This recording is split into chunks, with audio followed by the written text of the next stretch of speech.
ಗಡಿಯಲ್ಲಿ ಪಾಕ್ ಮತ್ತೆ ಖ್ಯಾತೆ. ಪಾಕ್ ಡ್ರೋನ್ಗೆ ಭಾರತ ತಡೆ.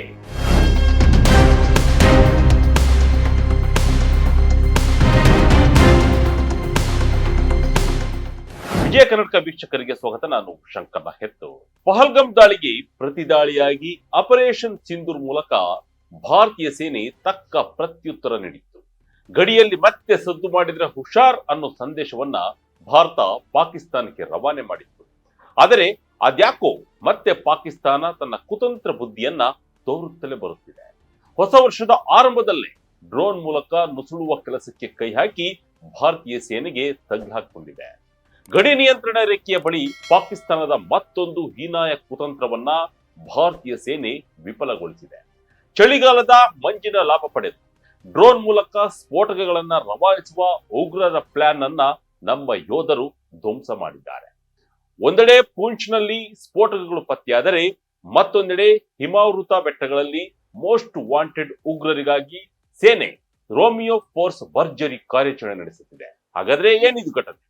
ಗಡಿಯಲ್ಲಿ ಹೈ ಅಲರ್ಟ್ ಘೋಷಿಸಿದ್ದು ಯಾಕೆ? ರೋಮಿಯೋ ಫೋರ್ಸ್ ಹೇಗೆ ಕೆಲಸ ಮಾಡುತ್ತೆ? ಇಲ್ಲಿದೆ ಕಂಪ್ಲೀಟ್ ಡೀಟೇಲ್ಸ್. ಚಳಿಗಾಲವನ್ನೇ ಅಸ್ತ್ರ ಮಾಡಿಕೊಂಡಿದ್ದ ಪಾಕ್. ಪೂಂಚ್ ಗಡಿಯಲ್ಲಿ ಪಾಕ್ ಡ್ರೋನ್ ಸದ್ದು.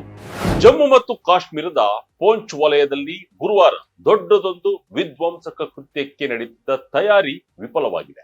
ಪೂಂಚ್ನ ಗಡಿ ನಿಯಂತ್ರಣ ರೇಖೆ ಬಳಿ ಇರುವ ಕಾರಿ ಕರ್ಮರ ಪ್ರದೇಶದಲ್ಲಿ ಮುಂಜಾನೆ ಪಾಕಿಸ್ತಾನದ ಕಡೆಯಿಂದ ಬಂದ ಡ್ರೋನ್ ಒಂದು ಅನುಮಾನಾಸ್ಪದವಾಗಿ ಹಾರಾಟ ನಡೆಸಿತ್ತು.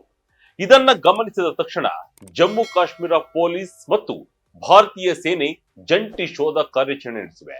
ಈ ವೇಳೆ ಡ್ರೋನ್ ಮೂಲಕ ಕೆಳಗೆ ಬಿಡಿಸಲಾಗಿದ್ದ ಸುಧಾರಿತ ಸ್ಫೋಟಕ ಸಾಧನಗಳು ಅಂದ್ರೆ ಐಇಡಿ ಮತ್ತು ಅಪಾರ ಪ್ರಮಾಣದ ಮದ್ದುಗುಂಡುಗಳು ಪತ್ತೆಯಾಗಿವೆ.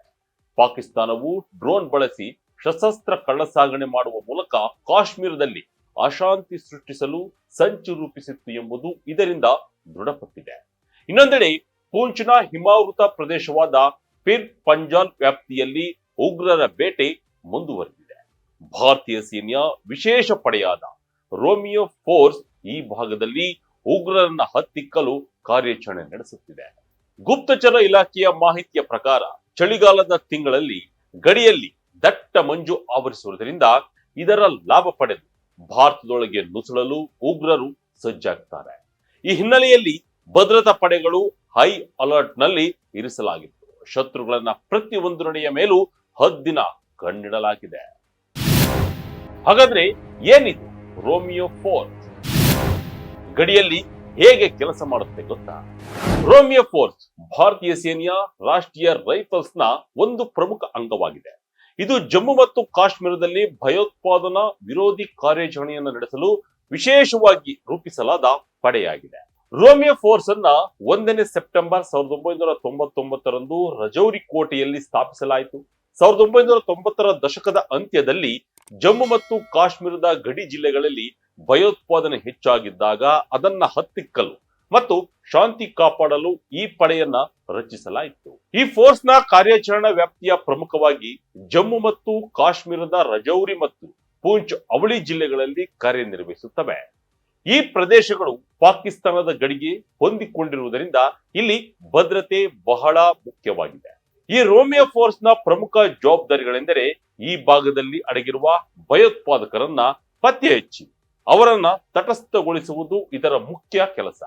ಗಡಿ ನಿಯಂತ್ರಣ ರೇಖೆಯ ಮೂಲಕ ಒಳನುಸುಳುವ ಉಗ್ರರನ್ನ ತಡೆಯುವುದು, ಸ್ಥಳೀಯ ಜನರಲ್ಲಿ ಸುರಕ್ಷತೆಯ ಭಾವನೆಯನ್ನ ಮೂಡಿಸುವುದು ಮತ್ತು ನಾಗರಿಕ ಆಡಳಿತಕ್ಕೆ ಸಹಾಯ ಮಾಡುವುದಾಗಿದೆ. ಅದೇ ರೀತಿ ರೋಮಿಯೋ ಫೋರ್ಸ್ ನ ಸಾಧನೆಗಳು ಮತ್ತು ತ್ಯಾಗಗಳನ್ನ ಗಮನಿಸುವುದಾದ್ರೆ ತನ್ನ ಸ್ಥಾಪನೆಯ ನಂತರ ರೋಮಿಯೋ ಫೋರ್ಸ್ ಸಾವಿರಾರು ಭಯೋತ್ಪಾದಕರನ್ನ ತಟಸ್ಥಗೊಳಿಸಿದೆ ಮತ್ತು ಅಪಾರ ಪ್ರಮಾಣದ ಶಸ್ತ್ರಾಸ್ತ್ರಗಳನ್ನ ವಶಪಡಿಸಿಕೊಂಡಿದೆ. ಈ ಪಡೆಯ ಧೈರ್ಯ ಮತ್ತು ಸಾಹಸಕ್ಕಾಗಿ ಅನೇಕ ಸೈನಿಕರಿಗೆ ಅಶೋಕ ಚಕ್ರ, ಕೀರ್ತಿ ಚಕ್ರ ಮತ್ತು ಶೌರ್ಯ ಚಕ್ರಗಳಂತಹ ಅತ್ಯುನ್ನತ ವೀರಗತೆ ಪ್ರಶಸ್ತಿಗಳನ್ನು ನೀಡಿ ಗೌರವಿಸಲಾಗಿದೆ. ದುರಾದೃಷ್ಟವಶಾತ್ ಶಾಂತಿ ಸ್ಥಾಪನೆಯ ಈ ಕಾರ್ಯದಲ್ಲಿ ಅನೇಕ ಅಧಿಕಾರಿಗಳು ಮತ್ತು ಯೋಧರು ಹುತಾತ್ಮರಾಗಿದ್ದಾರೆ. ಕೇವಲ ಯುದ್ಧ ಮಾಡುವುದಲ್ಲದೆ ರೋಮಿಯೋ ಫೋರ್ಸ್ ಆಪರೇಷನ್ ಸದ್ಭಾವನಾ ಅಡಿಯಲ್ಲಿ ಅನೇಕ ಜನಪರ ಕೆಲಸಗಳನ್ನ ಮಾಡುತ್ತದೆ. ಗ್ರಾಮೀಣ ಪ್ರದೇಶಗಳಲ್ಲಿ ವೈದ್ಯಕೀಯ ಶಿಬಿರಗಳನ್ನು ನಡೆಸುವುದು, ಶಾಲೆಗಳನ್ನು ನಡೆಸುವುದು ಮತ್ತು ಬಡ ವಿದ್ಯಾರ್ಥಿಗಳಿಗೆ ಸಹಾಯ ಮಾಡುವುದು, ಸ್ಥಳೀಯ ಯುವಕರಿಗೆ ಉದ್ಯೋಗ ತರಬೇತಿ ನೀಡುವುದು, ಒಟ್ಟಾರೆಯಾಗಿ ಜಮ್ಮು ಮತ್ತು ಕಾಶ್ಮೀರದ ರಜೌರಿ ಮತ್ತು ಪೂಂಚ್ ಭಾಗದಲ್ಲಿ ಶಾಂತಿ ನೆಲೆಸುವಲ್ಲಿ ರೋಮಿಯೋ ಫೋರ್ಸ್ ಪಾತ್ರ ಅತ್ಯಂತ ಪ್ರಮುಖವಾಗಿದೆ. ಆ ಇಬ್ಬರಿಗಾಗಿ ಸೇನೆ ತೀವ್ರ ಶೋಧ, ಪತ್ತೆಗೆ 5 ಲಕ್ಷ ಬಹುಮಾನ ಘೋಷಣೆ.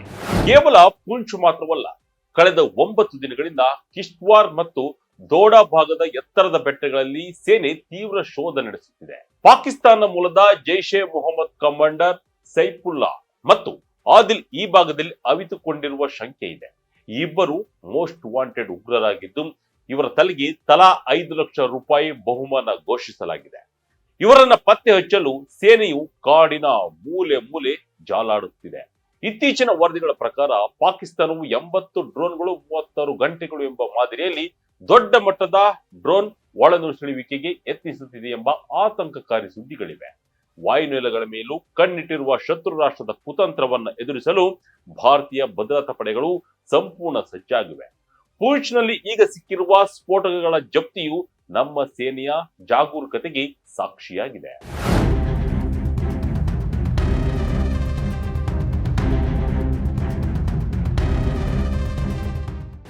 ಒಟ್ಟಿನಲ್ಲಿ ಚಳಿಗಾಲ ಆರಂಭವಾಗುತ್ತಿದ್ದಂತೆ ಗಡಿಯಲ್ಲಿ ಪಾಕಿಸ್ತಾನದ ಉಪ್ಪಟಳ ಹೆಚ್ಚಾಗಿದೆ. ಆದರೆ ಎಂತಹದ್ದೇ ಪ್ರತಿಕೂಲ ಹವಾಮಾನವಿದ್ದರೂ ದೇಶದ ರಕ್ಷಣೆಗಾಗಿ ನಮ್ಮ ಯೋಧರು ಗಡಿಯಲ್ಲಿ ಕಾವಲು ಕಾಯ್ತಾ ಇದ್ದಾರೆ. ಸದ್ಯ ಪೂಂಚ್ ಮತ್ತು ಕಿಶ್ತ್ವಾರ್ನಲ್ಲಿ ನಡೆಯುತ್ತಿರುವ ಕಾರ್ಯಾಚರಣೆಗಳು ನಿರ್ಣಾಯಕ ಹಂತ ತಲುಪಿದ್ದು, ಭಯೋತ್ಪಾದಕರು ಭಾರತದ ಗಡಿಯನ್ನ ದಾಟಿ ಯಾರು ಕೂಡ ಒಂದು ಹೆಜ್ಜೆ ಇಡದಂತೆ ನಮ್ಮ ಸೇನೆ ಸದಾ ಎಚ್ಚರಿಕೆ ವಹಿಸುತ್ತಿದೆ. ಇದಾಗಿತ್ತು ಈ ಕ್ಷಣದ ಇಂಟ್ರೆಸ್ಟಿಂಗ್ ಸ್ಟೋರಿ. ಇದೇ ರೀತಿಯ ಸ್ಟೋರಿಗಾಗಿ Vijaya Karnataka website, YouTube page, Facebook page follow ಮಾಡ್ತಾ ಇರಿ. ಧನ್ಯವಾದಗಳು.